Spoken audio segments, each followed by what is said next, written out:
The whole family was already seated, which was strange because she wasn't late. They were waiting for her. Michael stood when she entered, but he didn't smile. His face was pale, nervous, like a man about to do something terrible. "Catherine," Patricia said warmly, "please sit down, right here."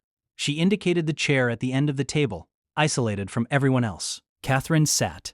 Richard poured wine. Amanda and David exchanged glances. The room felt wrong, charged with an energy she couldn't name. They made small talk for exactly 10 minutes. Then, Michael stood up. His hands were shaking slightly as he reached into his jacket pocket and pulled out a manila envelope. He walked to where Catherine sat and placed it on the table in front of her, right next to her untouched plate. "What is this?" she asked quietly. "Divorce papers," he said. His voice cracked slightly. "I'm sorry, Catherine. This isn't working. We're not working. You're not the right fit for this family. For my life. I need someone who understands my world, who can match my ambitions. You're a wonderful person, but we want different things." The room was completely silent except for the soft crackle of candles.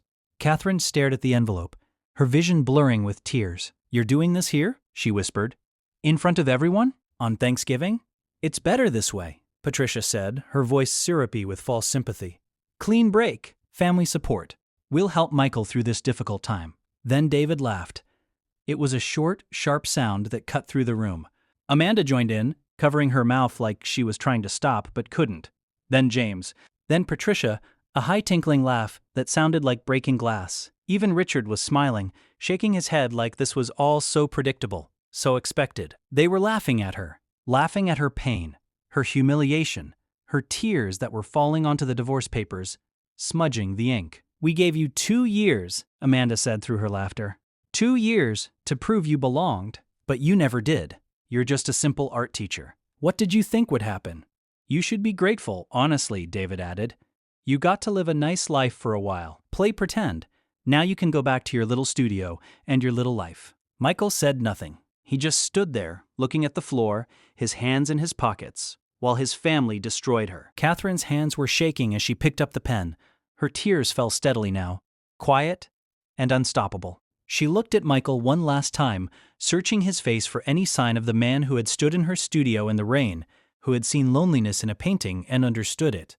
But that man was gone. Or maybe he had never really existed. She signed her name, Catherine Mills. The signature was shaky but legible. "There," she said softly. "It's done." Patricia actually clapped. "Wonderful. Now we can all move forward." "Michael, darling, we should call Jennifer. You remember Jennifer from the club? Her father owns that medical device company. She would be perfect for you." Catherine stood